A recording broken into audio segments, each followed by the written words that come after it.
crisi de la Covid-19 sobre l'habitatge i la vulnerabilitat residencial. Aquesta és la tercera trobada que organitzem. També aprofito per donar les gràcies a l'Observatori Comarcal, a l'Enrique, per també organitzar aquestes sessions. La primera vam abordar la problemàtica de la salut mental i la segona es va dedicar a les dones, situant el focus sobre la violència masclista i el treball de cura. Aquest espai de debat i participació sorgeix de la necessitat d'aprofundir en temes que en l'actual escenari es van identificar com a prioritaris arrel de l'estudi sobre l'impacte de la crisi de la Covid publicat per l'Observatori Comarcal el passat mes de març. També vull destacar que s'emmarca en el procés d'elaboració del Pla Comarcal per a la Protecció Social dins el Pla de Reconstrucció del Vallès Occidental que va ser aprovat pel Consell d'Alcaldies el passat 16 de juny del 2020. L'impacte de la crisi de la Covid-19 sobre la població del Vallès Occidental constata que la pandèmia ha afectat no només a la població que ja es trobava en situació o risc d'exclusió social, sinó també a nous col·lectius. Aquest fet s'ha reflectit en l'increment de les necessitats i demandes d'atenció, posant una enorme pressió sobre el conjunt del sistema de protecció social que ja de per si estava tensionat prèviament. L'habitatge, que és el tema que abordarem avui, s'ha convertit en una de les principals preocupacions per a moltes famílies de la comarca i del conjunt de Catalunya.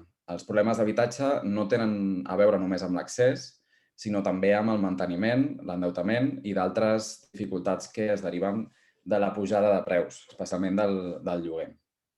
Sens dubte, l'habitatge és avui dia un dels principals factors de vulnerabilitat i exclusió social. La pandèmia de la Covid-19, amb les mesures de confinament domiciliari, va posar de relleu les situacions de vulnerabilitat residencial de determinats col·lectius, encara més, com ara els infants en famílies vulnerables, la població migrant indocumentada, les persones sense llar o les víctimes de violència masclista, entre d'altres, així com les mancances de qualitat dels habitatges i dels entorns residencials. A aquesta situació es va afegir la paralització de l'activitat econòmica a causa de l'aplicació de mesures per reduir la propagació de la malaltia i que van suposar una pèrdua sobtada d'ingressos per a un nombre important de llars que van veure com es feia encara més carregosa la càrrega que suposen les despeses de l'habitatge per a l'economia de la llar. En aquesta línia, un treball publicat a finals de l'any passat per l'Institut d'Estudis Regionals i Metropolitans, que avui comptem amb un ponent també, estimava que l'any 2020 la població metropolitana en règim de lloguer destinava una mitjana d'entre el 43 i 45% de la renda a cobrir les despeses d'habitatge, mentre que l'any 2018-2019 aquest percentatge era menor, era del 40,5%. De la mateixa manera, calculava que la població metropolitana, que destinava més d'un 40% dels seus ingressos al pagament de l'habitatge, se situava al voltant del 16% l'any 2020. I abans de la pandèmia, aquest percentatge era del 13%. Malgrat la relativa millora experimentada des que es va iniciar la vacunació i la progressiva represa de les activitats, els problemes amb l'habitatge continuen ben presents.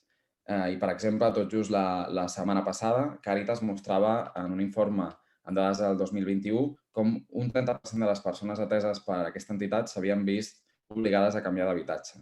Un 47,5% no disposava de prou diners per pagar l'allotjament i un 47,3% tampoc té recursos per afrontar els subministraments.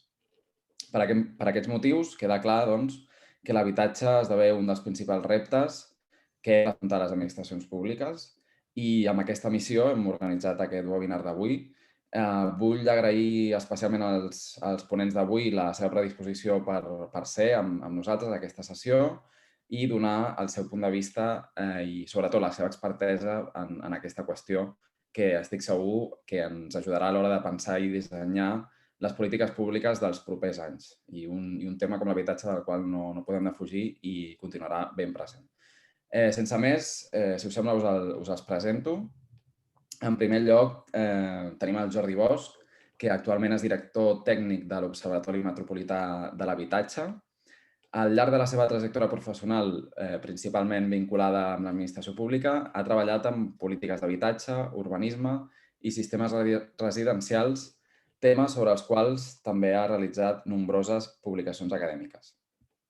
En el context d'aquesta sessió, cal destacar les contribucions de l'Observatori dedicades a analitzar l'impacte de la Covid-19, en concret l'enquesta Habitant en confinament, condicions d'habitabilitat en els habitatges i els informes trimestrals, anàlisi de l'oferta i la demanda del lloguer durant la Covid-19.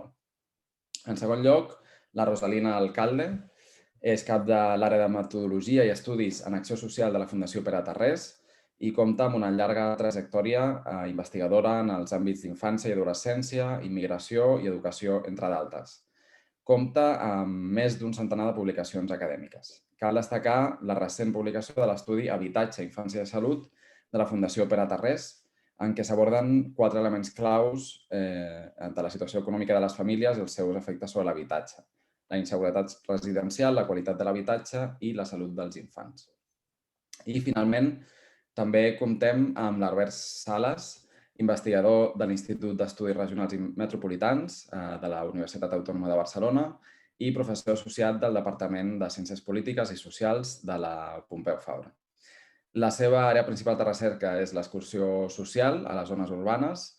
Ha participat i dirigit projectes de recerca aplicada per entitats de cooperació internacional al desenvolupament, per entitats del tercer sector social i per administracions públiques. També ha estat assessor de l'àrea de serveis socials de l'Ajuntament de Barcelona en l'anàlisi de la pobresa i l'exclusió social a la ciutat i en el desenvolupament de polítiques per a la inclusió i la reducció de les desigualtats. Doncs, sense més, i si et sembla, Enrique, the floor is yours, que es diu en anglès, i endavant amb la sessió. Espero que sigui molt profitosa. Gràcies a totes. Gràcies, Carles. Jordi, quan vulguis començar la teva presentació, està activada l'opció de compartir pantalla, llavors tu... Perfecte. Doncs...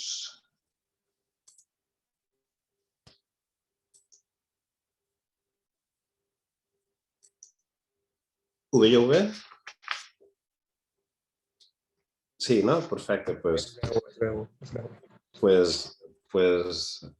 Moltes gràcies per convidar-nos i res, molt ràpidament, la meva presentació té 2 parts. Una primera que explicaré el que seria l'evolució del cicle immobiliari i com la Covid arriba en un moment determinat, que això és important perquè són una visió a llarg termini dels cicles, en quin moment en concret succeeix això, i una segona part que entraré més en detall del que ha passat exactament en xifres, en el mercat de lloguer en el 2020, amb l'arribada de la Covid. En aquesta diapositiva el que ens mostra des de l'any 2000 l'evolució que ha tingut els preus de compra-venda, però també els de lloguer en relació a les rendes. I aleshores veiem una primera fase que com va començar a mitjans dels 90, que és la formació de la bombolla, que té el seu pic al 2007-2008 i l'esclat i la crisi d'execucions hipotecàries i econòmica que molt bé coneixem. Per tant, en aquesta primera fase es produeix un desequilibri molt important entre el que seria preus de mercat i renda familiar, renda de les llars, família bruta disponible en aquest cas. A partir del 2013 l'economia repunta i s'obre un nou cicle alcista, el qual està caracteritzat sobretot per un fort increment del preu del lloguer. L'esclat de la bombolla va fer baixar molt els preus de compra-venda, que havien pujat molt, el lloguer també, però de forma més moderada, però a partir del 2013 la recuperació econòmica empeny el mercat i amb més força el lloguer que la compra-venda. Això són dades de tota Catalunya, però si anem a veure, per exemple, la ciutat de Barcelona, veiem molt clarament la línia de lloguer en el 2019 se situa molt per sobre del pic de la bombolla que teníem en el 2008. Per tant, hi ha una crisi d'assequibilitat, de solvència de les llars en lloguer que queda molt clar en aquestes gràfiques. I un altre element important, tot i que és una estimació, però és molt important perquè probablement les xifres, els percentatges són, la realitat són com a mínim molt semblants, és l'evolució de la renda. La renda cau en els períodes de crisi econòmica i el creixement va creixent a poc, però ni de lluny en la proporció que ho fan els preus. En el mercat de compra-venda, les condicions de finançament poden esmorteir la diferència entre creixement de rendes, de lloguer, d'ingressos i de preus de mercat. Però en el lloguer hi ha una relació directa, és a dir, la capacitat de les llars per pagar les mensualitats de lloguer depenen dels seus ingressos. Per tant, cada cop hi ha un gap més gran, s'eixampla la diferència entre preus de mercat de lloguer i ingressos, que ho fa complicat. I en el 2020 aquí ja s'intueix que es produeix una caiguda molt important dels ingressos de les llars i hi ha un ajustament a la baixa del preu. Però, clar, aquest ajustament a la baixa del preu ja s'intueix en la gràfica que no és proporcional a la caiguda. Per tant, de nou, malgrat els preus baixen, les possibilitats de pagar són cada cop més difícils. Un altre element important i estructural és que el nostre mercat, el nostre sistema d'habitatge té una característica molt important, que és molt poc lloguer, una part de les llars que viuen en lloguer poc solvents i un mercat de lloguer que s'ha anat encarint com hem vist anteriorment. El resultat de tot això es tradueix en que són les llars que viuen en lloguer les que tenen una major càrrega econòmica per fer front a les despeses de l'habitatge en relació als seus ingressos. Òbviament, els que són propietaris sense pagaments pendents tenen un percentatge de sobrecàrrega. Sobrecàrrega seria el percentatge de llars que destinen més del 40% dels seus ingressos a pagar l'habitatge. En propietat completament pagada és un 2%, que és molt baix. Probablement hi ha una part d'error estadístic i una petita part que l'habitatge està pagat, però són els serveis, la llum, l'electricitat, els impostos.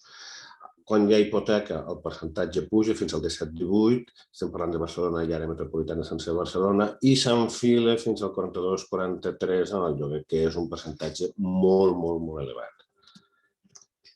I en la introducció ja s'ha fet referència a aquestes xifres, però mirem-les en el context europeu, és a dir, centrem-nos en el lloguer, és a dir, el percentatge de cost que representa l'habitatge respecte als ingressos, dades del 18-19, que el darrer bienni 19-20 encara són més altes, més elevades, però dades del 18-19, per sobre del 40%, a l'àrea metropolitana, a Barcelona, per sobre del 40%. A Espanya es situen en el 32%, és a dir, i Espanya, en aquest bienni, lidera l'estadística de la Unió Europea. La mitjana comunitària és del 25%. Per tant, estem molt, no una mica per sobre, és a dir, hi ha una crisi desorbitada en el context europeu del cost del lloguer respecte a la capacitat de les llars. Aquesta és l'evolució, aquí tenim l'evolució dels desnonaments del 2013. El 2013 s'inicia la recuperació econòmica, es creen llocs de treball, per tant, tots els indicadors, tot i que són molt dolents, les taxes de desnonament són molt elevades, però van millorant paulatinament, es va reduint en el conjunt de l'àrea metropolitana, i en el 2020, arran de les mesures que no donarà temps d'explicar-ho, de les mesures de protecció de les llars vulnerables, aquesta reducció s'accelera i hi ha molt poques llars, perquè hi ha una suspensió de desnonaments de llars vulnerables, i hi ha una disminució. Tot i així, tot i la normativa, es produeixen al llarg del 2020 un nombre important de llançaments i desnonaments. La pregunta que cal fer és si passada, quan aquesta mesura de suspensió de desnonaments de llars vulnerables deixi de ser aplicat, perquè ja s'ha superat la crisi de la Covid i ja no hi haurà aquesta protecció, si és que es treu, què succeirà? Perquè és obvi que no tothom recuperarà la situació anterior i acumularem noves llars vulnerables i tindrem una bossa de llars vulnerables que no han pogut pagar però no s'han estat desnonats i aleshores aquí, òbviament, haurem d'articular mesures per protegir o per atendre o per donar solucions residencials a aquestes llars. Un element estructural a tindre en compte és que cada cop estem parlant de més llars que viuen en lloguer. En els darrers 20 anys ha crescut 10 punts tant a l'àrea metropolitana com a Barcelona. Barcelona sempre ha tingut un percentatge superior a la resta de Catalunya de llars en lloguer, però és un element important. És a dir, hi ha un increment del lloguer que té una part positiva i negativa, però si aquest segment de lloguer està cada cop més marcat per una crisi de solvència de les llars, estem parlant que cada cop hi ha més llars afectades amb problemes de poder pagar el seu habitatge, el seu lloguer. I ara farem una ullada més amb una mica més de lupa del que ha passat en el 2020 en comparació amb el 2019. Com bé sabeu, a principis del primer trimestre se declara el confinament, la pandèmia arriba amb tota la força i aleshores el que succeeix és una aturada molt dràstica del mercat immobiliari. Aquesta aturada aquí tenim l'evolució dels contractes de lloguer i durant el segon trimestre gairebé els mínims se van signar i segurament molts ja estaven, s'havien fet les visites, ja estaven mig preparats anteriorment. I a partir del tercer i quart trimestre hi ha una progressiva recuperació. De totes maneres, en el conjunt de l'any hi ha una disminució molt important de la signatura de nous contractes de lloguer en el 2020 respecte a l'any anterior. Això també succeeix en les compravendes, és a dir, hi ha una caiguda important del mercat. A Catalunya jo diria que és de l'ordre del 20%. I aquesta caiguda de nous contractes ha succeït a tota l'àrea metropolitana, però amb molta més intensitat a la ciutat de Barcelona. Per tant, menys contractes nous de lloguer, el que comporta que els habitatges de lloguer s'acumulen en oferta. S'han anat progressivament acumulant en l'oferta. Això és l'evolució a través dels portals immobiliaris de Fotocasa i Habitaclia i es veu clarament com a partir de l'abril hi ha una acumulació d'oferta. És a dir, els habitatges de lloguer no tenen sortida, se'n lloguen molt pocs, i una altra hipòtesi, però que sembla ser que tenim ja indicis que ens ho confirmen, és que a més amb la desaparició gairebé del turisme al llarg del 2020, part de l'oferta turística es recondueix cap al lloguer convencional. Per tant, és una altra variable que fa augmentar el nombre d'habitatges a l'oferta. Aquest increment de l'oferta és molt important a la ciutat de Barcelona, que és el gràfic que teniu aquí. Es dona, però no és tan exagerat, en la resta de l'àrea metropolitana. I en l'evolució dels preus mitjans, a partir dels portals, això estaríem parlant dels portals, l'evolució dels preus mitjans d'oferta dels habitatges que s'oferten segueixen una tendència a la baixa. Una tendència a la baixa que també va recolzada per les dades de fiances de l'Incasòl. És a dir, aquí barregem dues dades. Les dades de fiances de l'Incasòl són les dades reals de l'evolució del mercat, perquè cada contracte de lloguer s'ha de depositar una fiança en la qual hi ha una informació estadística que ens permet conèixer els preus mitjans de lloguer.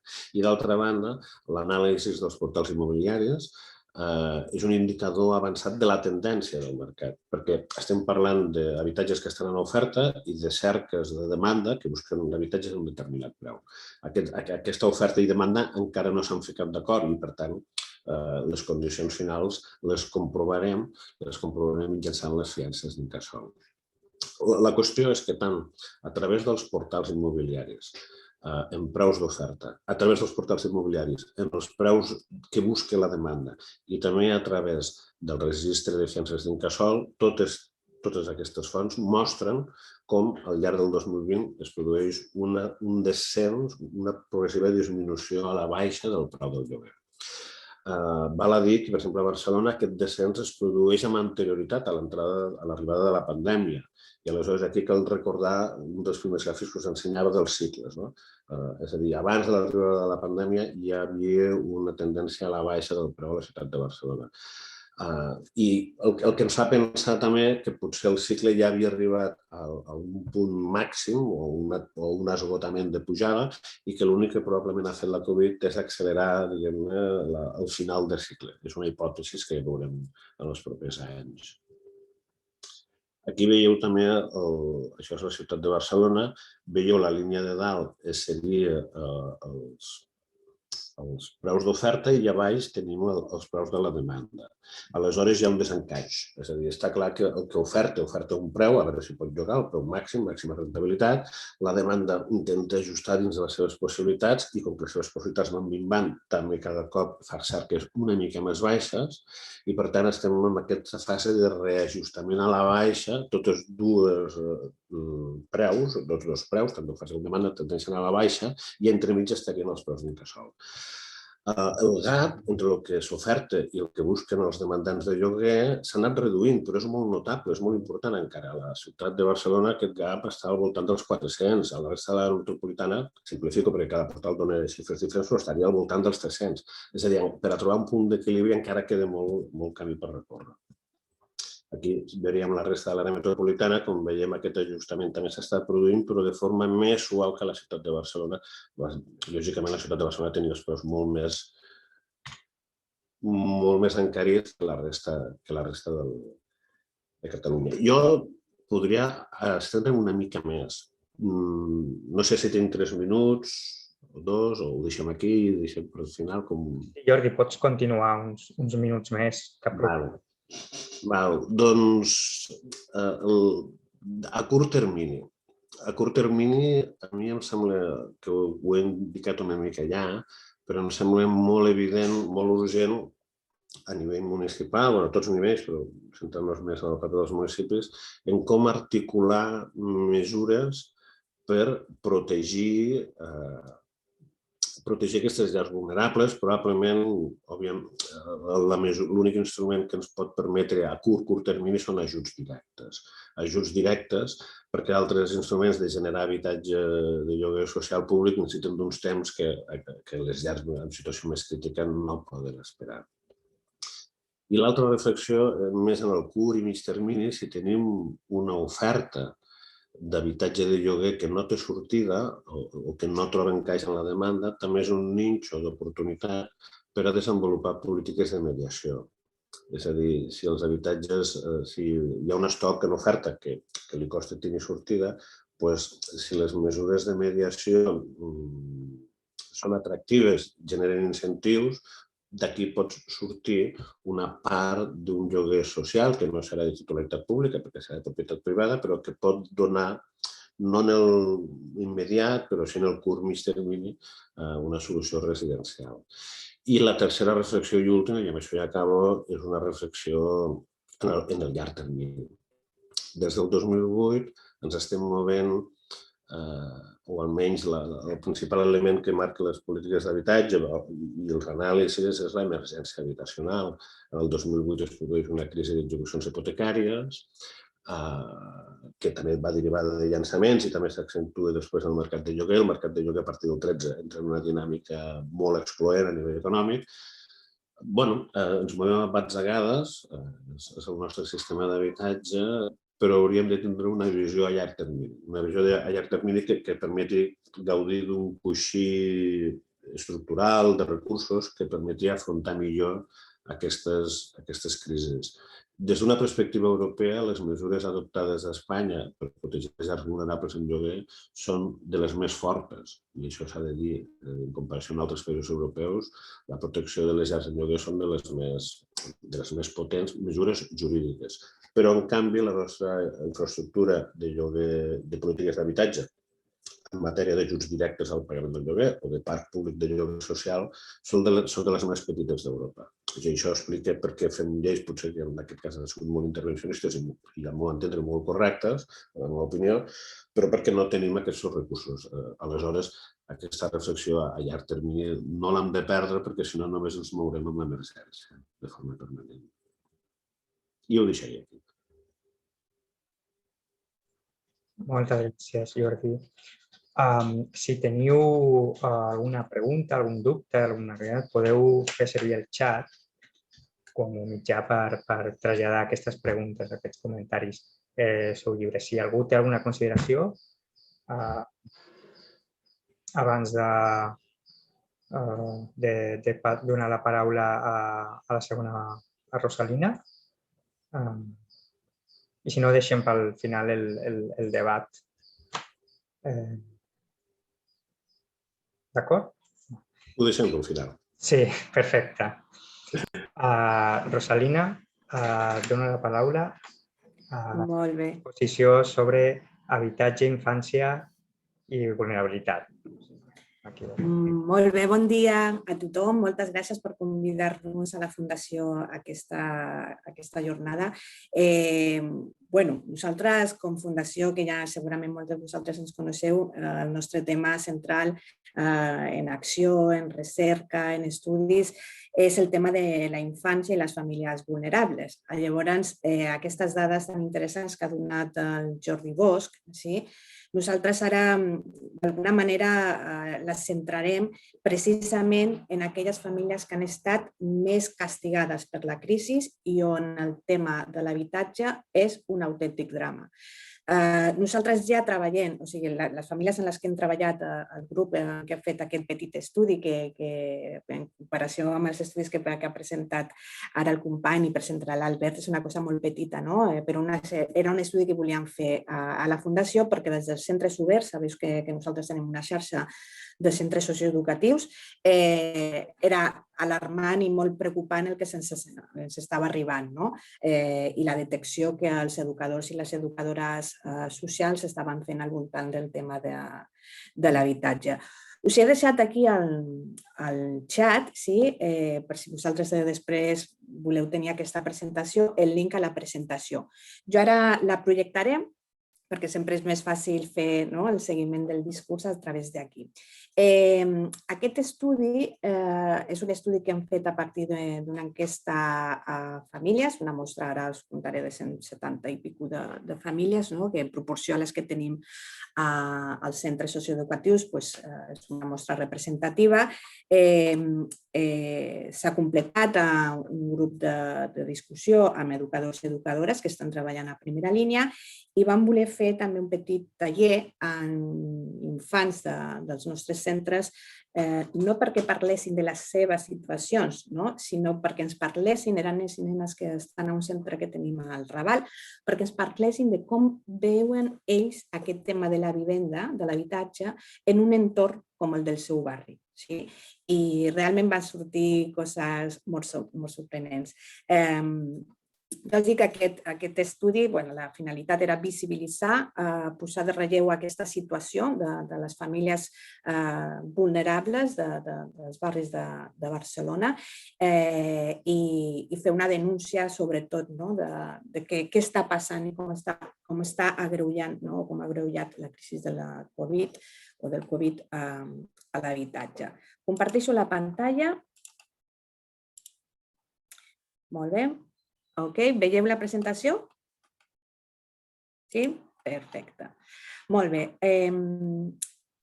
Com que ara teniu accés a la presentació, veureu que aquí hi ha un link a l'Observatori Pere Tarrés de Promoció de la Infància que hem inaugurat recentment i que estem tractant de donar-li contingut a través d'aquests petits estudis que fem dins de la Fundació i a les famílies i infants que participen a les nostres ofertes socioeducatives. I aquí podeu trobar l'informe complet. Us explico una mica quals van ser els objectius. En primer lloc, volíem conèixer i descriure la situació de l'habitatge sempre des de la perspectiva, sobretot dels infants. Veiem que quan es parla d'habitatge, sovint no es fa suficient èmfasis en que en gran part dels habitatges que tenen problemes o quan parlem d'inseguretat residencial implica a la vida dels infants. Per nosaltres, com que això és fonamental, vam voler fer aquest estudi des d'aquesta mirada, posant la infància al centre de la nostra preocupació. Aquest estudi es va centrar sobretot a aquelles famílies i infants que participen de la nostra xarxa de centres socioeducatius i van voler identificar situacions de vulnerabilitat i exclusió residencial, tot explorant els efectes que l'exclusió residencial genera a la salut dels infants. Se sap bastant de com el tema de l'exclusió residencial afecta el rendiment acadèmic, és un àmbit superinteressant, però en aquest petit estudi vam voler focalitzar-lo a l'àmbit de la salut, perquè ens semblava que estava menys explorat. Fent una recerca bibliogràfica vaig trobar un estudi que es va fer per la PA sobre els efectes en la salut mental que els desnonaments tenen en els infants i em va semblar devastador, esgarrifant, i vam considerar que valia la pena parlar específicament d'això, d'efectes a la salut dels infants de l'exclusió residencial. Òbviament, en aquest context del Covid no podien obviar-lo i precisament el Covid, és el que ara estàvem parlant, ha estat un tsunami, no? En aquest sentit. No és del tot cert que s'hagin parat els desnonaments.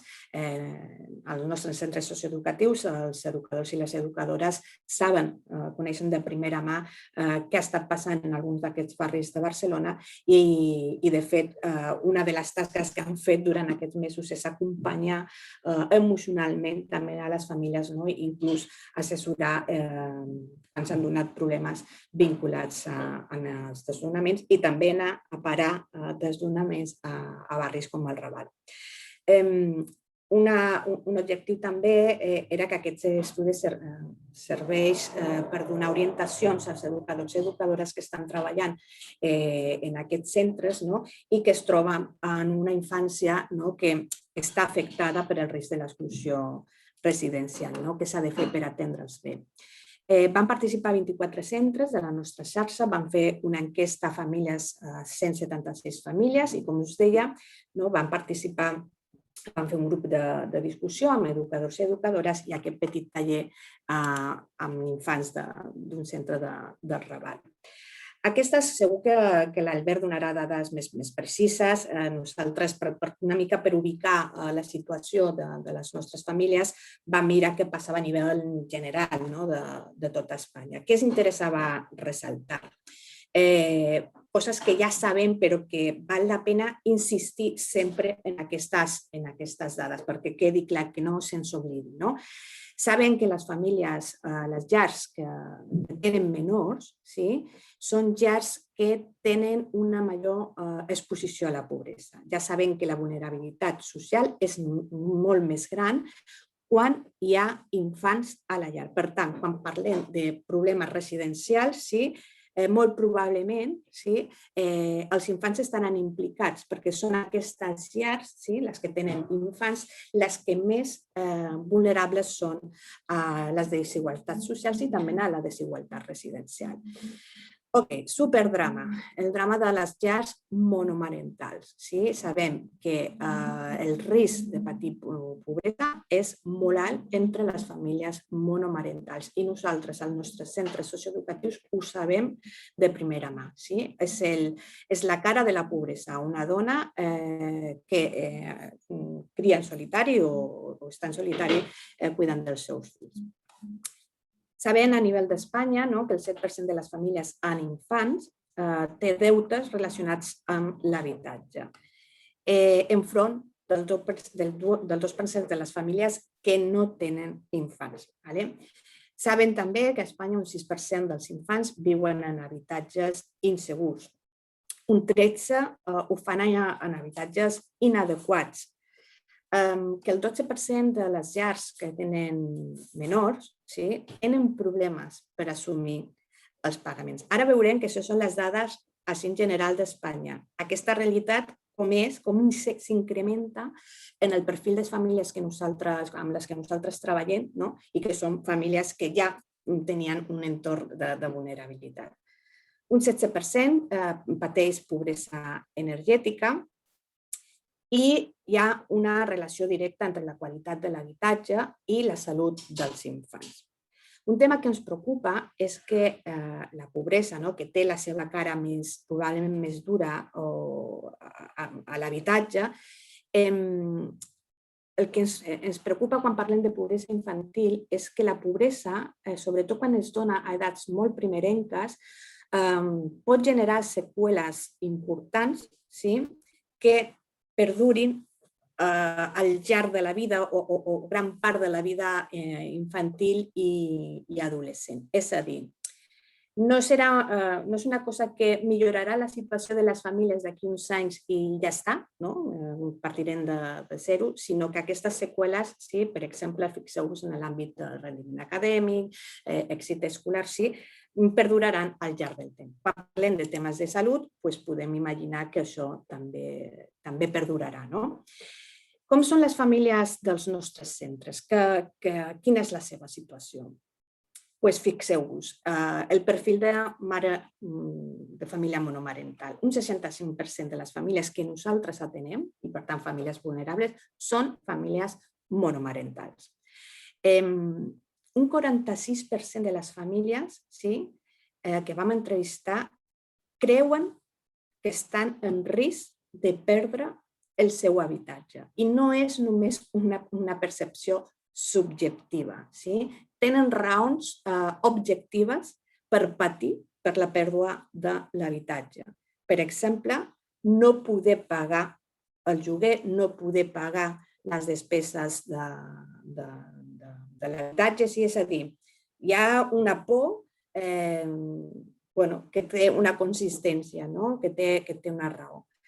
De les nostres famílies que ja estaven en una situació econòmica vulnerable, un 75% van reconèixer que havia disminuït els seus ingressos com a conseqüència del Covid.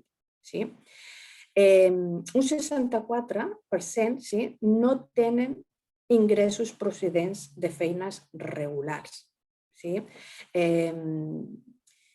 Un 41% tenen ingressos provenents de prestacions socials. Veiem també que aquí apareix el grup de persones que estan cobrant la renda garantida. És a dir, la situació laboral és precària i, per tant, el risc de perdre l'habitatge és real. Més de la meitat viuen per sota dels 700 euros. Un 74% declara tenir dificultats per pagar el lloguer. Un 25%, també, que és un indicador interessant, van declarar que havien canviat de residència en els últims 4 anys, sobretot com una estratègia per disminuir les despeses del lloguer, perquè podeu imaginar que gairebé el 100% d'aquestes famílies estan de lloguer. No el 100% perquè algunes estan ocupant, però les que no estan ocupant, no tenen un habitatge social, sí que estan en lloguer. Perquè us feu una idea, altres estudis que hem fet a la Fundació, un 30% de les famílies que participen als nostres centres han declarat que mai s'havien vist en una situació econòmica tan precària, de tanta necessitat, com s'estan veient ara com a conseqüència del Covid.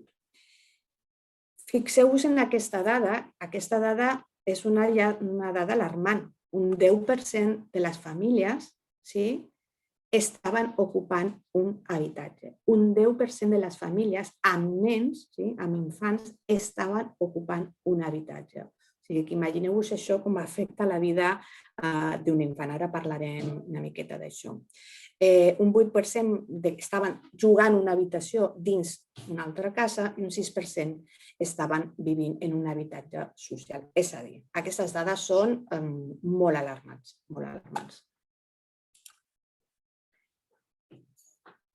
Els principals problemes que tenien les famílies que vam entrevistar són, en primer lloc, la manca d'espai. Ara veurem això com és un tema clau pels infants i sobretot pels preadolescents i adolescents.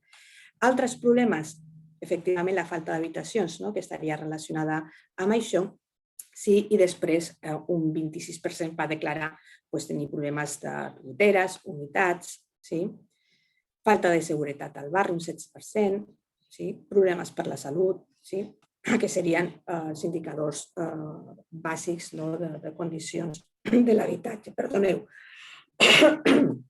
Sobre els problemes per mantenir la llar a una temperatura adequada, però ja veiem que el 65% va declarar que a l'hivern tenia problemes.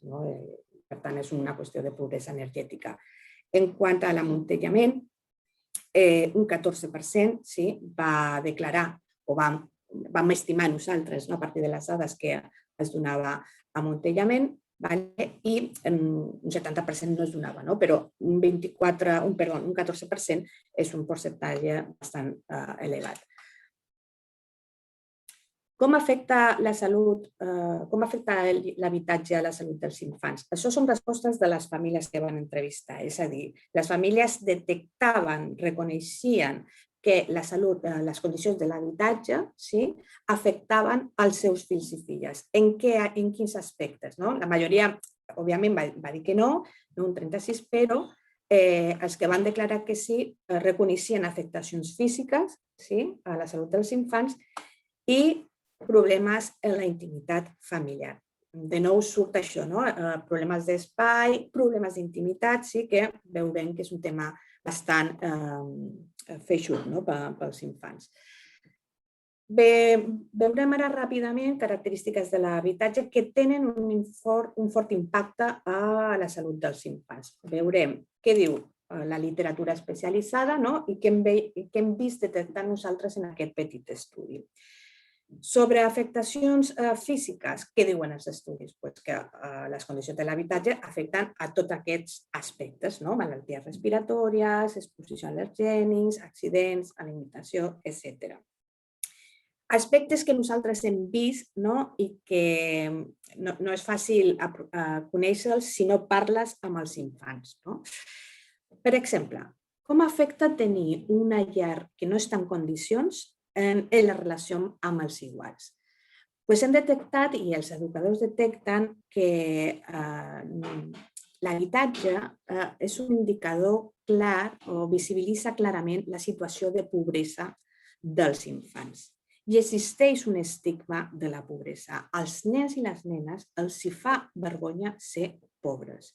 I això afecta a la relació amb els iguals, a portar a companys i companyes a jugar a casa, els genera estrès, ansietat que la seva situació sigui coneguda al centre. Imagineu-vos, per exemple, aquells nens i nenes que estan vivint en un habitatge ocupat. Existeix un estigma molt gran al voltant de l'ocupació i això marca, d'alguna manera pot tenir un efecte en la relació amb els iguals, en la relació en el col·le. Aquesta identificació de tu ets pobre, estàs ocupant, pot generar situacions de bullying i genera un gran estrès i ansietat en la vida dels nens i de les nenes.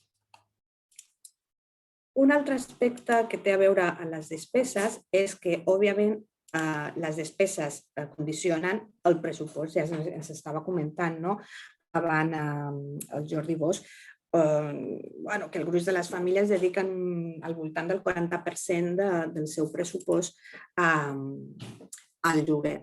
Això sí que té efectes, per exemple, clarament en l'alimentació. En les nostres famílies determina l'estratègia familiar per sortir endavant. En què retalles pressupostàriament? En qüestions, per exemple, que tenen a veure amb l'alimentació, ja no només què poses al carro de la compra, sinó que pot afectar també a la reducció d'àpats. I, de fet, nosaltres als nostres centres ho veiem diàriament, com per exemple els berenars, és una cosa que nosaltres tractem de cobrir, i durant l'estiu també els dinars. I, per exemple, deixar d'atendre els seus fills en àmbits de la salut com la d'atenció bucodental o oftalmològica. En definitiva, les famílies han de triar què fer. Paguen el lloguer o paguen una alimentació adequada, o paguen una atenció bucodental, o paguen despeses que tenen a veure amb la salut dels infants. Algunes decideixen deixar de pagar el lloguer, s'assessoren per aquestes plataformes,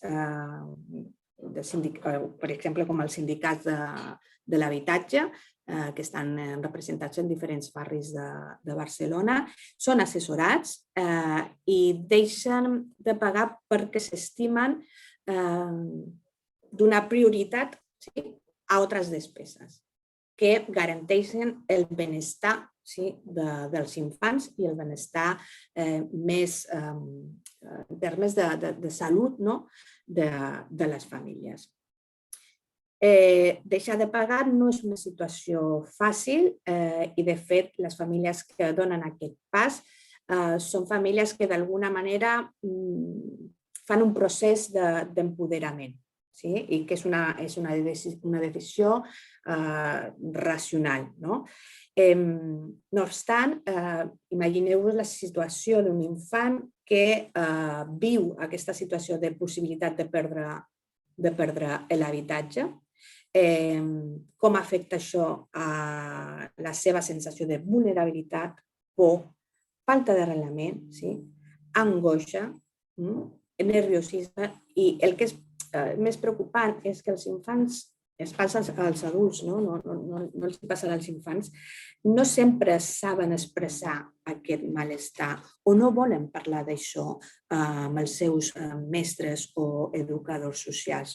I per tant, aquí, en l'àmbit dels que estem treballant a primera línia, s'ha d'estar molt atent a veure comportaments o canvis en les conductes dels nens que ens indiquin que alguna cosa no està anant del tot bé. L'estudi de la PA, que ja us comentava que em vaig deixar esgarrifada, parlaven, per exemple, d'aquest silenci, d'aquest malestar i de com això arribava a manifestar-se en aquests nens que estaven a punt de ser desnonats o que havien estat desnonats en autolesions i inclús risc, en el risc d'intents autolítics. L'amuntellament i la convivència forçada està relacionat amb aquest neguit o malestar que tenen sobretot els preadolescents en què a casa seva no tenen intimitat, falta espai personal. Hi ha estudis molt interessants que relacionen això amb la depressió. També hem vist que durant el confinament, sobretot que els nens i nenes no podien sortir, s'ha donat d'alguna manera un efecte o un síndrome de no fer nosa. És a dir, quan tu estàs compartint l'habitatge amb d'altres persones que no són familiars, d'alguna manera els nens i nenes han entès o han estat d'alguna manera ensenyats pels seus pares i mares que no han de molestar. I això ha afectat a l'autocontenció del joc simbòlic. Als centres s'ha vist a la tornada com havia nens i nenes que havien perdut habilitat de joc simbòlic. La convivència forçada genera conflicte i un tema preocupant és la possibilitat de l'augment de l'abús físic i sexual dels nens i de les nenes. I ja per acabar, perquè no voldria allargar-me massa, estaria el tema de l'ocupació. Aquí jo no he trobat massa estudis, no sé si és que no els hi ha o que s'haurien de fer, però realment és un tema que ens preocupa. Ens preocupa perquè ja heu vist que un 10% de les famílies s'havia declarat estar ocupant i com això genera neguit, estigma i després problemes, òbviament, d'higiene. Nosaltres als centres tenim espais de dutxa precisament per poder atendre a nens i nenes que no tenen aigua corrent a casa seva. També és una inseguretat brutal perquè estar ocupant no és una cosa fàcil, sempre tens l'espasa de Damocles a sobre que algun veí et denunciï i vingui algú a treure't fora. Realment és un tema supercomplex, va ser molt emotiu parlar amb els nens i les nenes sobre aquest problema. Era molt sorprenent com en el cas dels nostres infants no vam entrar a parlar de la seva situació, no volien generar un malestar o un patiment amb ells, però estàvem molt al cas de què passava quan un nen o una nena era desnonat. Jo em preguntava, ostres, si jo preguntés a la meva filla què passa quan a tu i a la teva família et treuen fora, què ocorreix? Segurament la meva filla no sabria molt bé què dir, que s'anirien a casa d'un amic o tal, però ells tenien clar que els serveis socials els ficaven a un albergue. És a dir, tenien molt present al barri aquestes problemàtiques. Per nosaltres, com a fundació, sense ser experts en habitatge com els nostres companys, entenem que hi ha una sèrie de mesures que s'han d'afrontar. El Jordi Bosch jo crec que ha posat bastant, ens ha donat la clau, em sembla que fer palès en que els ajuts econòmics directes són una cosa urgent, perquè la situació d'aquestes famílies és urgent. Ajuntaments com el de Barcelona estan desbordats i no sempre es pot donar una sortida a aquestes situacions, sobretot de pèrdua de l'habitatge immediata al propi barri. De vegades els pisos de lloguers socials hi ha una cua de 2 anys, una llista d'espera, i en el cas d'anar a portar les famílies a hostals o residències per pal·liar aquest problema immediat, no sempre es poden donar al barri amb la problemàtica que això genera pels infants i la seva relació a l'entorn. Jo ho deixaria aquí i després, si de cas, qualsevol pregunta que tingueu, estaré encantada de respondre. Moltes gràcies. Moltes gràcies, Rosalina. Una excel·lent presentació. Amb molt interès. Igualment convido els assistents a la sessió a fer preguntes a través del xat o aneu pensant les preguntes al final de la sessió. Aprofiteu que tenim aquests 3 ponents per resoldre qüestions que teniu al cap o que us trobeu al dia a dia a la vostra feina, d'intentar conèixer la seva visió, el seu punt de vista. Sense més consideracions, passo la paraula, li dono la paraula a l'Albert Sales, que recordo per les persones que s'han anat incorporant, és investigador de l'Institut d'Estudis Regionals i Metropolitans, té una llarga trajectòria també treballant en l'àmbit de l'exclusió social, la desigualtats, i actualment també està realitzant assessorament o assessora a l'Ajuntament de Barcelona en l'àmbit dels serveis socials. Albert, endavant. Bon dia i moltes gràcies per la invitació, gràcies a totes i a tots per l'assistència i per l'interès. Anem a veure, jo després d'aquestes 2 últimes presentacions, dades en donaré poques i encara que se'm presenti com a investigador, crec que les reflexions que puc aportar tenen més a veure amb la praxi de la planificació política, perquè el meu suport a l'Ajuntament de Barcelona és en tasques de recerca i de planificació i avaluació, i per tant, amb el pensament màgic que porta a que hi hagi una forta confusió en quant a què pot fer i què no pot fer la intervenció social, els serveis socials, davant d'aquesta crisi de l'habitatge. Llavors, davant d'això, insisteixo, unes quantes reflexions sobre què es pot fer, què s'està fent, quines tensions genera i quins són els tipus de projectes que es poden tirar endavant des de l'àmbit local. Vagi per davant una petita introducció. Deixant de banda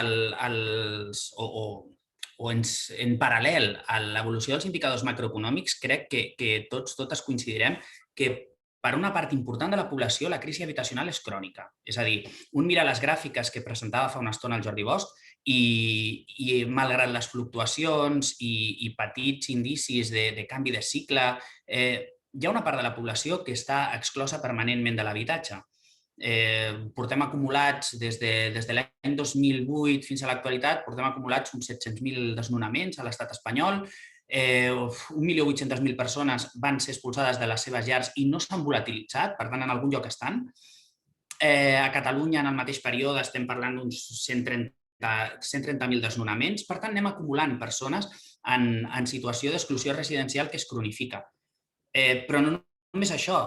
En paral·lel al creixement econòmic que sembla que es recupera a partir del 2013-2014, ens trobem que les taxes de pobresa o la taxa AROPE, la taxa de risc de pobresa i exclusió social, no han tornat als nivells de 2007 ni de bon tros. És a dir, hi ha hagut una petita reducció d'aquesta taxa de pobresa, però no són els nivells de 2007 ni se li apropen. Més preocupant quan sabem que la taxa de pobresa o la taxa AROPE mesuren més desigualtat, o per dir-ho d'una manera molt ràpida i sense entrar en detalls tècnics, si tots i totes ens hem empobrit una miqueta, és normal que hi hagi gent que abans estaria comptabilitzada com a pobra i que actualment no està comptabilitzada. Per tant, aquestes taxes tampoc recullen ben bé el volum de la pobresa, sinó la desigualtat i com un grup de la població es queda despenjada a les pautes majoritàries. Per tant, tenim un problema d'empobriment de la societat i d'empobriment extrem d'una part important de la societat que es troba sense accés a l'habitatge. I la conseqüència a les oficines de serveis socials són que de la mateixa manera que als anys 90 la gent anava i s'asseia davant del seu treballador o treballadora social i li deia, miri, jo és que el que necessito és una feina. Avui s'asseuen davant del seu treballador o treballadora social i diuen jo el que necessito és un habitatge. I de la mateixa manera que als anys 90 se'ls havia de contestar és que això no és l'oficina de l'INEM en aquell moment, Actualment, els treballadors i treballadores socials que estan en primera línia de la crisi habitacional es troben dient constantment jo no tinc un calaix amb claus per donar-li perquè pugui entrar en un habitatge. I a partir d'aquí, tota la resta de coses que podem fer són pedaços per intentar fer sostenible la situació. Sabem que hi ha grans tres línies sobre les quals s'articulen els debats polítics, tres grans línies d'intervenció. Sabem que disposar d'un parc d'habitatge públic per ús social, d'habitatge públic de lloguer per ús social, seria desitjable, però que estem amb un volum de parc públic lamentable, si el comparem amb la resta d'Europa.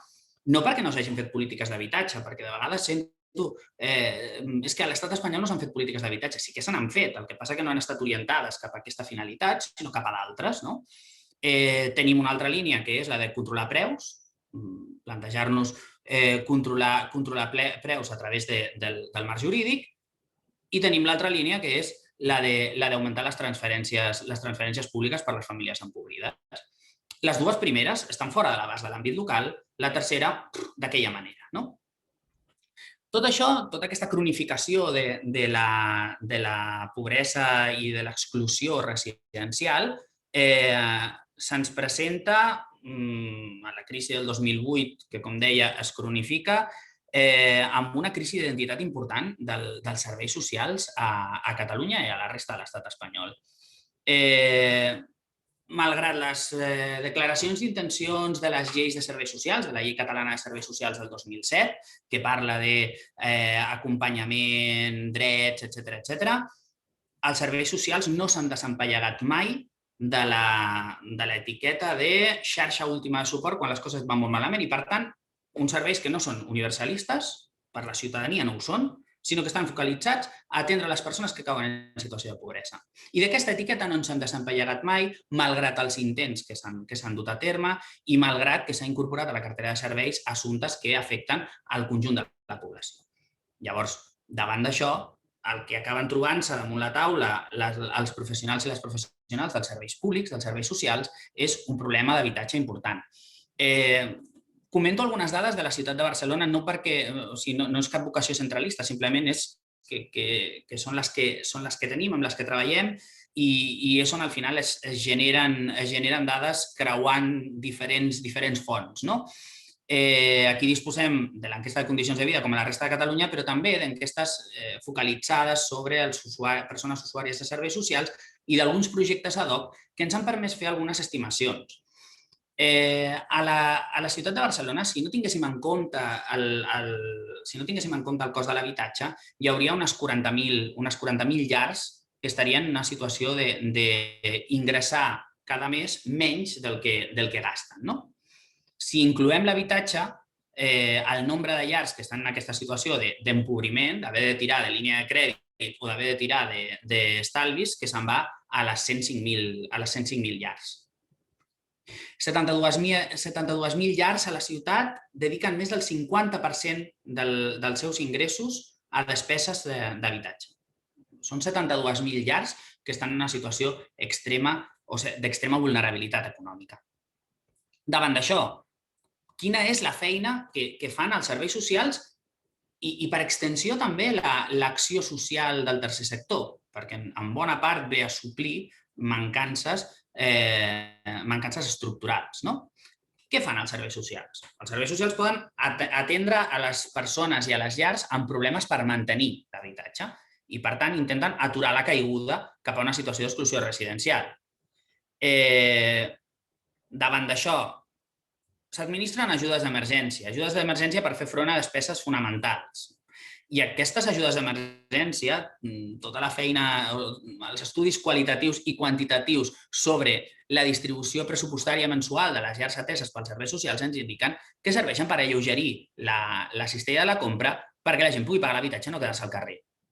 Si ho portem a l'extrem, un estudi qualitatiu que vam fer l'any 2014 amb persones que estaven en situació de pobresa extrema, demanant o pidolant a les portes de diferents comerços de 2 districtes de Barcelona, ens indicaven, la major part de les persones entrevistades ens indicaven que utilitzaven aquests diners que aconseguien recaptar al cap del dia a la porta del supermercat de torn per poder-se pagar l'habitació de relloguer. Perquè malgrat les confusions que pugui tenir la ciutadania alimentada per mitjans de comunicació o per les línies comunicatives agressives d'algunes entitats socials, les persones que viuen al carrer, que dormen al carrer, no acostumen a demanar caritat o a pidolar, mentre que les persones que pidolen o demanen caritat acostumen a viure en solucions residencials molt precàries, però a viure fora del carrer.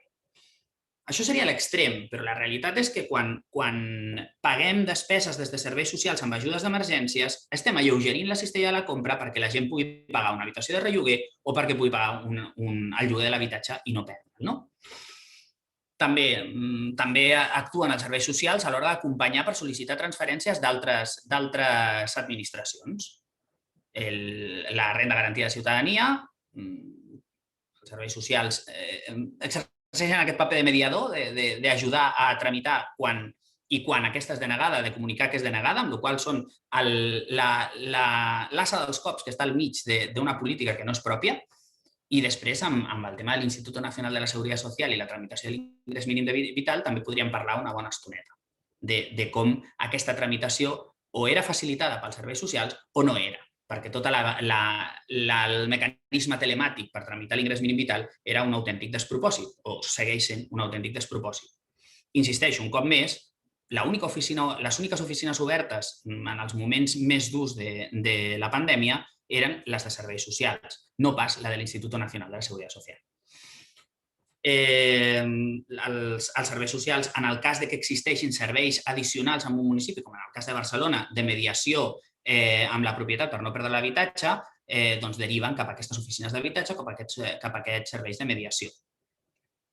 I finalment, hi hauria la línia que hauria de ser l'especialitat dels serveis socials, la d'articular i mobilitzar els recursos familiars i comunitaris per aturar el cop i, per tant, cuidar de la xarxa personal de la gent a la que s'atén.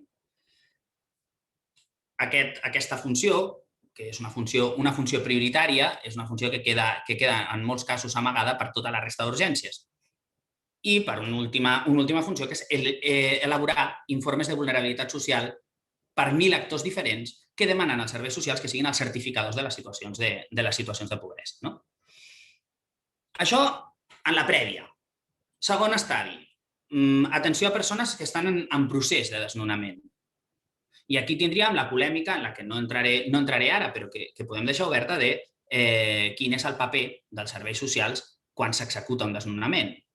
Hi ha una polèmica servida amb la presència o no presència dels serveis socials en el moment del desnonament, exigida en molts casos pels propis jutges. Perquè hi ha el pensament màgic que el fet que els serveis socials estiguin en una situació d'exclusió fa que aquesta situació es solucioni. Un pensament màgic que comparteix una part de la població, però amb la judicatura. La realitat és que els serveis socials, un cop es produeix un desnonament, el que gestionen és la tensió i la frustració abans que les persones no puguin entrar en un habitatge de la mesa d'emergències. Una mesa d'emergències que té una llista d'espera interminable. Llavors, els serveis socials ofereixen solucions habitacionals esgotades. Abans la Rosalina deia la ciutat de Barcelona de vegades no es donen pensions o solucions habitacionals en el barri on viuen les famílies. No, si és que la sort és que hi hagin solucions habitacionals. S'intenten la mesura de les possibilitats que estiguin en el barri on viuen les famílies, s'intenten la mesura de les possibilitats i s'ha fet durant o des de l'inici de la pandèmia no utilitzar pensions, sinó que utilitzar habitatges d'ús turístic perquè les persones poguessin estar en un habitatge. Hem aprofitat la caiguda, o s'ha aprofitat des de Barcelona, la caiguda d'aquest mercat del lloguer per poder establir convenis amb operadors i disposar d'aquests habitatges de transició, però tot i així, el ritme de desnonaments que s'espera a partir de l'agost o a partir del setembre probablement desbordi tota capacitat. I aquí hi ha una sèrie de professionals que estan gestionant la tensió i la frustració de les famílies abans no arriba la provisió d'un allotjament definitiu o d'un habitatge definitiu. I finalment hi hauria el tercer estadi, que és l'atenció a persones, llars, en situació d'habitatge inadequat o en situació de sensellarisme. És a dir, qui atén aquelles persones que directament les polítiques públiques no han considerat ciutadans i ciutadanes o no han considerat ni tan sols habitants de les ciutats perquè estan en situacions que no comporten, per exemple, empadronament.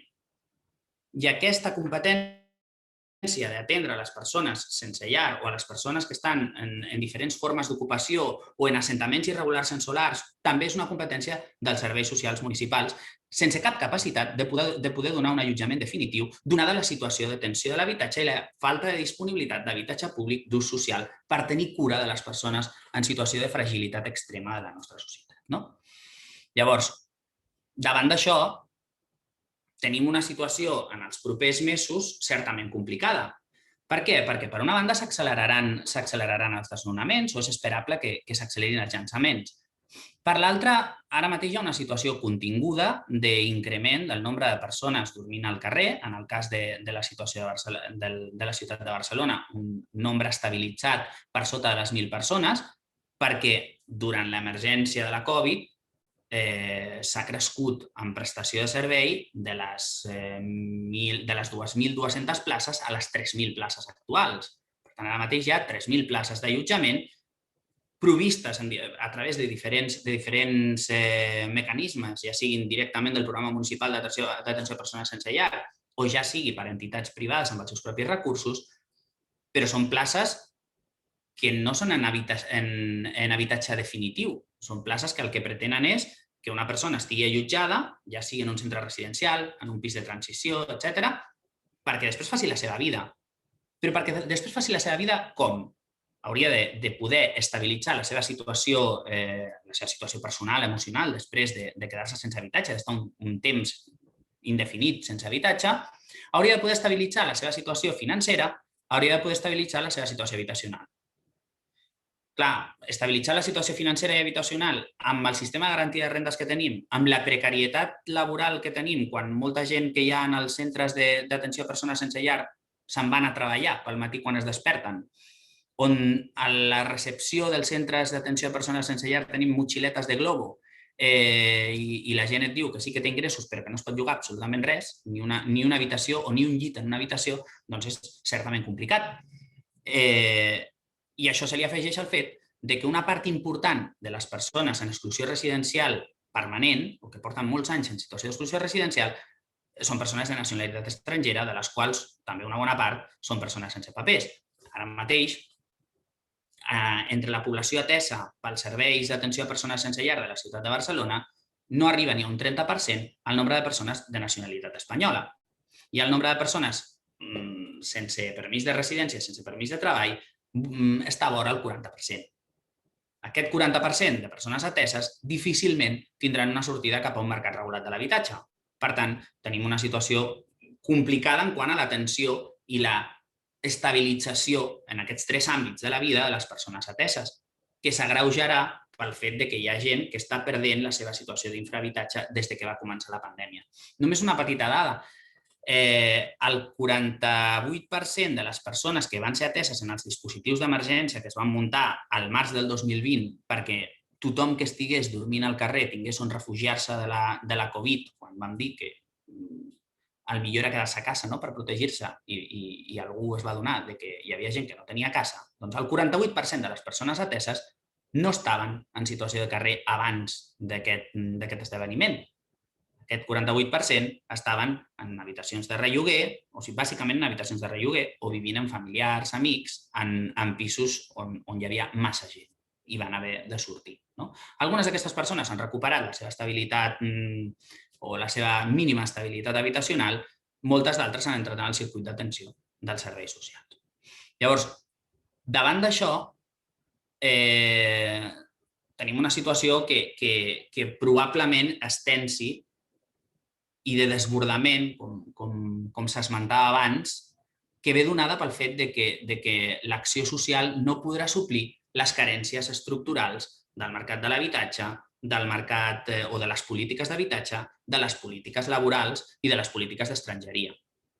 Ara bé, el que ens hauríem de preguntar és, o en lloc d'estar constantment dient el que no pot fer l'acció social o el que no poden fer els serveis socials, igual el que ens hauríem de plantejar és explicar què fan els serveis socials quan falla la protecció social, per exemple. I el que fan és donar ajudes per subsistir.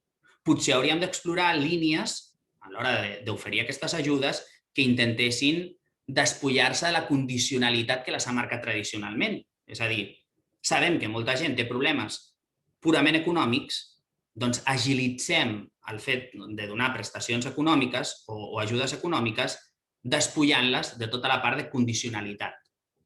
Ja sabem que des de serveis socials no podem donar ajudes universals, però sí que podem despullar-les de condicionalitat. Posar en marxa oficines de prestacions que descarreguin de burocràcia als responsables de la intervenció social. Generar línies d'ajuda per sostenir l'habitatge o per sostenir la solució habitacional per precària que sigui. I, per tant, generar una línia d'ajuda específica. I ja sabem que tot això a l'administració local suposa moltes baralles amb intervenció, però es pot fer. Què fem quan la llei d'estrangeria li destrossa la vida a la gent? Doncs buscar-nos mecanismes per regularitzar per la porta del darrere. I ho dic així de clar perquè aquí l'Ajuntament de Barcelona i altres ajuntaments em consta que ho fan des de fa temps. És a dir, intenten buscar maneres de que persones que tenen la seva vida a les nostres ciutats aconsegueixin contractes laborals d'un any i faciliten els arrelaments donant suport jurídic i oferint aquests contractes laborals d'un any. O explicar què fem quan la gent perd l'habitatge. Intentar explicar millor que la solució d'allotjament provisional que poden donar els serveis socials té uns límits. I a partir d'aquí exigim polítiques d'habitatge a les administracions competents, que en part són les locals, però en bona part no és una qüestió local. Finalment, les tensions que generaran en els serveis socials com a servei públic no la suporten de la mateixa manera als serveis de l'acció social i del tercer sector. El que hem d'evitar és la confrontació que es dona en moltes ocasions, i a la ciutat de Barcelona ho estem veient en els últims temps, entre l'acció social del tercer sector, que ve presentada com anem a suplir el que no fan els serveis públics, i un servei públic que es ven i s'explica com a desbordat, quan en realitat s'hauria de vendre i explicar com els serveis que estan actuant quan la protecció social i les polítiques estatals i autonòmiques fallen. I fins aquí. Gràcies. Moltes gràcies, Albert. Us dono uns minuts per fer preguntes als assistents. Si voleu també els intervinents, els que han fet presentacions, Rosalina, Jordi, fer també comentaris. Carles, et dono la paraula també. Sí, jo volia fer una pregunta, en aquest cas al Jordi, suposo que tindrà més dades sobre això, i és sobre l'impacte de la llei 11/2020 de contenció de preus. Si tenim ja algunes dades, com ha impactat en l'evolució dels preus. He vist la setmana passada, crec que el sindicat de llogateres treia algunes dades, però aviam si ens podeu donar alguna més. Gràcies. Sí, Carles. És un tema important. La veritat és que des de l'Observatori estem estudiant de mirar quin impacte ha tingut. Estem fent una revisió metodològica.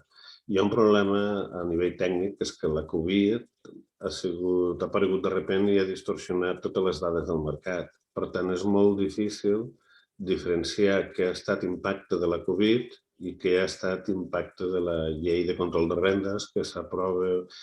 Es comença a treballar abans, però entra en vigor al bell mig de la pandèmia. Per tant, així dades d'impacte nosaltres no en tenim. A nivell personal, la meva opinió és la següent. La llei de control de rendes té un objectiu, que és que els preus del lloguer no pugin. Aquest és el principal objectiu. En un context d'ajustament de preus a la baixa, és una llei que en teoria no ha de tindre massa impacte, perquè no és la seva finalitat que baixin i tampoc no hi ha un ordre lògic en el fet d'aprovar la llei i que els preus baixin, perquè la finalitat de la llei és controlar. Dit això, el que sí jo sospito o intueixo que ha moderat en alguns segments de l'oferta de lloguer l'increment. Perquè, evidentment, hi ha una llei, s'ha de complir i estem parlant de preus mitjans, en la meva presentació feia parlar de preus mitjans, però la realitat és més complexa. És a dir, hi ha molts districtes a Barcelona, hi ha molts productes de lloguer, lloguers més cars, de luxe, més baixos, tipologies diferents, per segments de demanda diferents.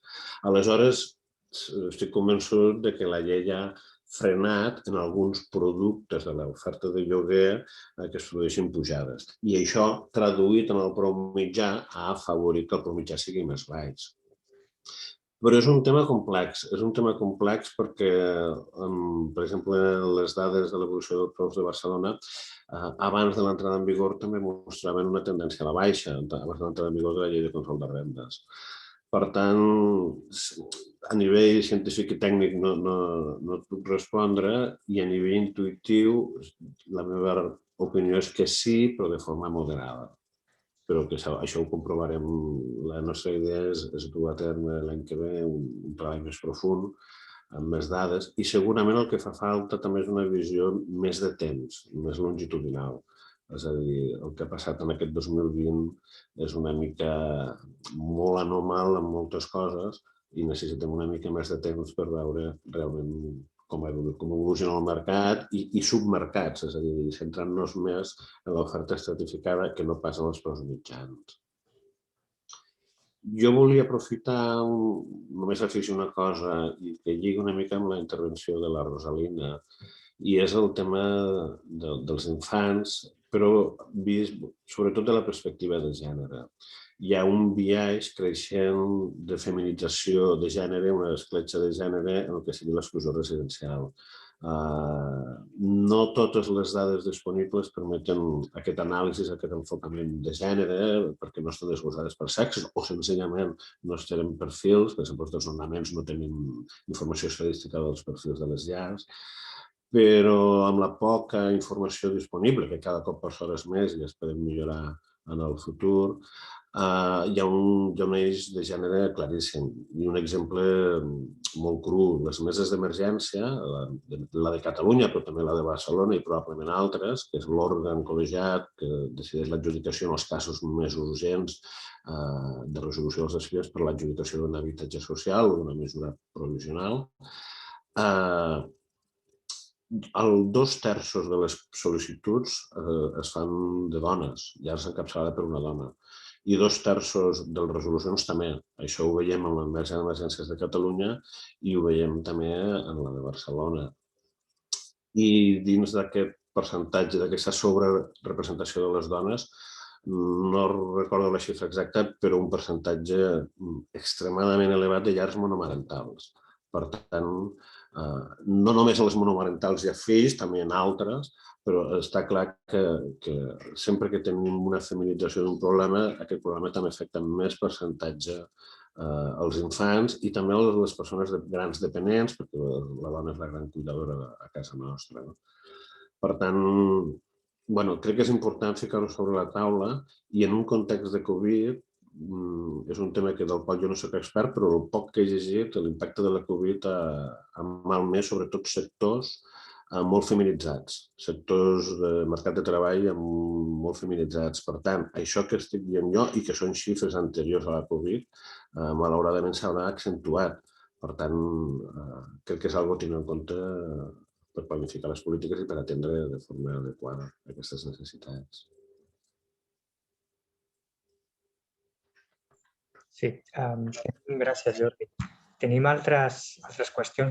Una que està relacionada de Pilar Sánchez. Ahir deien que la llei bloquejada pel Constitucional la refaran i a partir d'octubre pot ser que es posi en marxa. Ajudarà gaire? Crec que ja hi ha hagut una resposta en aquesta qüestió. Judit Acosta, del Consell Comarcal, planteja que a banda dels serveis socials, les administracions tenen altres àrees, departaments, que poden treballar projectes d'habitatge. Serveis socials té un límit de recursos que es poden cercar en altres àmbits i planteja masoveria urbana, habitatges comunitaris, cooperatives, recuperació d'habitatges, parc públic.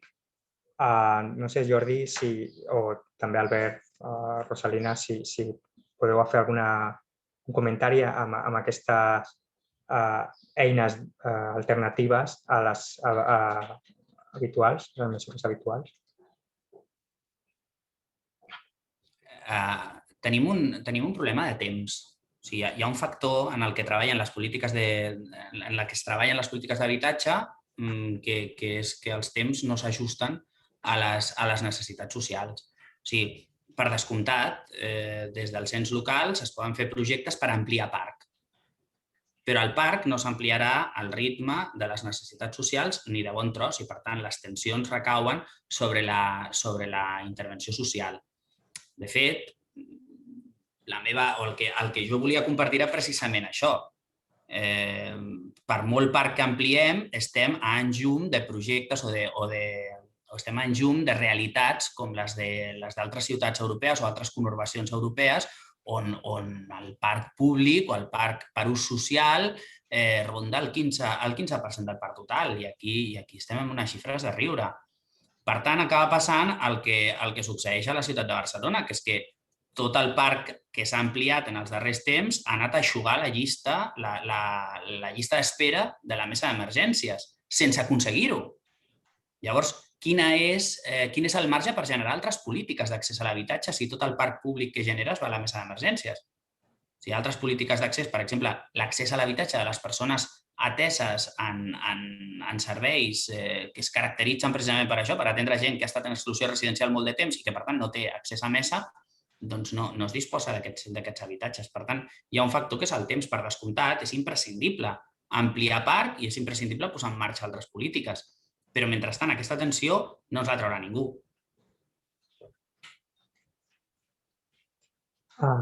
Gràcies, Albert. Lucía Oltra comenta: hola, penseu que des dels ens locals que podrien fer campanyes de civilització agressives, de sensibilització per a promocionar que els propietaris moderin els preus de lloguer, és a dir, corresponsabilitzar els propietaris de la pobresa dels llogaters i, d'altra banda, sobre les assegurances del lloguer que impedeixen l'accés al mercat de lloguer, a menys que es tinguin unes condicions òptimes d'ingressos, fins a quin punt penseu que es poden considerar legals? No sé si voleu... ja en Jordi Rosalina? Sí, no, jo volia fer-li una pregunta a la Judit Costa. Què és això de la masoveria urbana? No el conec, perdoneu, I després que, en totes aquestes propostes que estem veient, coses que feu als ens locals i aquesta idea de la campanya i tal, clar, cada uno tira para lo suyo, no? Però jo penso que és interessant també ressaltar dades de a quanta infància afecta el problema de l'habitatge, no? I fer també campanya de sensibilització des d'aquesta mirada, no? Enfatitzar que quan parlem de famílies que tenen problemes de l'habitatge, fins a quin punt està implicada la població infantil. Penseu que ara els estudis més recents que s'estan fent aquí a Catalunya estimen que la pobresa infantil està ja o estarà en breu al voltant del 30% de la població infantil. És una passada, És a dir, és que són molts infants i molts infants que estaran i es veuran afectats per aquest tema, no? Ho dic perquè quan pensem també en propostes, que tinguem molt al cap centralitzar el tema de la infància i visibilitzar. Ara, per exemple, aquestes campanyes que parlàveu, que podem fer campanyes a nivell local, no veig per què no, però que seria força important, visibilitzar aquesta població que és especialment vulnerable, els infants. D'acord, gràcies, Rosalina. Núria Rochina, de Santa Perpètua, comenta que des dels ens locals, des del seu ajuntament, s'està començant de manera diferent per abordar amb treball social la problemàtica social de l'exclusió habitacional, per millorar l'autonomia residencial i per explicar nous recursos residencials o possibilitats d'habitar espais. No sé si pot fer una aportació més concreta en aquest sentit, de quina manera. I després, en últim lloc, Anna Niefa, del Consell Comarcal, intenta comentar si la relació que hi ha entre pobresa habitacional i que si està lligada a pobresa energètica, si podeu fer uns 5 cèntims de les polítiques que s'estan duent a terme actualment per també fer front a la pobresa energètica. Albert, no sé si tu si tens algun coneixement, Rosalina, si tu has pogut explorar algun tema de pobresa energètica.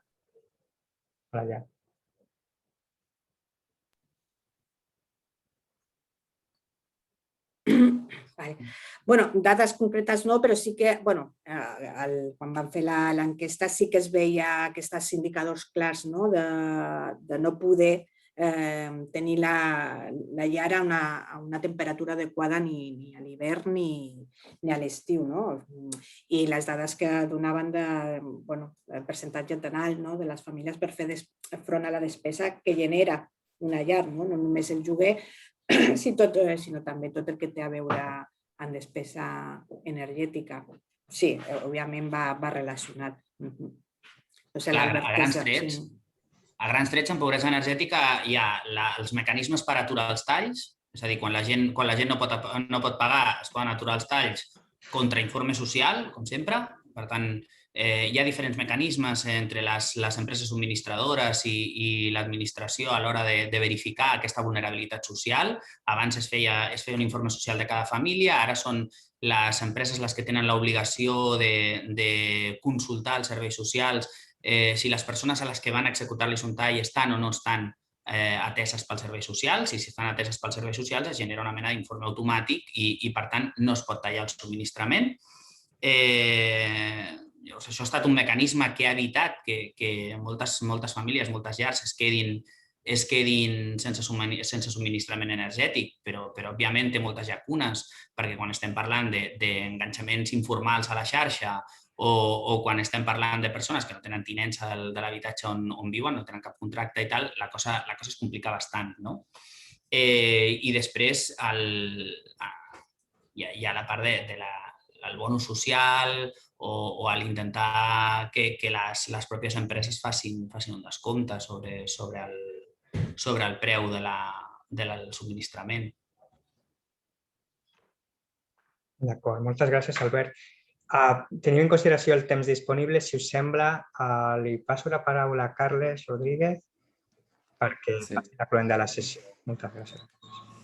Doncs bé, jo, si us sembla, abans de fer el tancament, faig un resum d'algunes coses que m'han cridat l'atenció i que s'han dit durant la jornada. En primer lloc, el Jordi parlava del percentatge d'ingressos que es dediquen al lloguer, que a l'àrea metropolitana i a Barcelona és molt per sobre del 40%. També de l'evolució de l'oferta i la demanda d'habitatge, i ens posava de manifest la necessitat dels ajuts directes, dels serveis de mediació i d'aquesta visió més a llarg termini de com abordar l'exclusió i l'emergència habitacional i els desnonaments com a cosa ja estructural. Després, la Rosalina ens ha posat sobre la taula que la pobresa té rostre de dona, amb infants a càrrec, que viuen en una llar petita i en males condicions, i com això afecta a la salut dels infants. I també una cosa molt interessant, que és l'estigma sobre la pobresa i l'ocupació i com abordar aquestes qüestions. A continuació, per últim, l'Albert ha parlat de què es pot fer i fins on poden arribar els serveis socials, i ha parlat de la crua realitat també dels serveis socials a l'Ajuntament de Barcelona, d'aquesta situació de crisi habitacional crònica que, per una part, no menyspreable de la població, del desbordament dels serveis socials, dels problemes competencials dels ajuntaments, fins on podem arribar, i la necessitat d'agilitzar els ajuts econòmics i aquesta proposta d'oficines de prestacions socials per agilitzar aquests tràmits. Jo, si us sembla, per la part que em toca, al Consell Comarcal, entenc que podria ser molt interessant treballar conjuntament amb l'àrea bàsica de serveis socials, conjuntament amb la taula d'habitatge, per abordar possibles propostes en aquesta línia de treball conjunt, de serveis socials més serveis d'habitatge. També nosaltres aquí al Consell Comarcal disposem d'una bossa de lloguer que entenc que pot ser bon moment, en tot cas ho treballarem també amb els serveis tècnics, però pot ser bon moment de tornar a activar amb aquesta situació actual de més oferta, sembla, d'habitatges de lloguer. Aviam si més propietaris amb algun tipus d'incentius, amb algun tipus de campanyes, poden o s'animen a posar els seus habitatges en aquesta borsa. I res, a seguir treballant. Espero que ha estat molt interessant la jornada, sincerament. Agrair als ponents, agrair a tothom que ha estat aquí acompanyant-nos durant aquesta estona. Sé que molts i moltes de vosaltres, el que comentava l'Albert, ho viviu en primera persona, perquè sou treballadors i treballadores de serveis socials. Per tant, seguim treballant, seguim fent estudis, sobretot també pensant en propostes polítiques per millorar aquesta situació. Gràcies a totes i molt bon dia.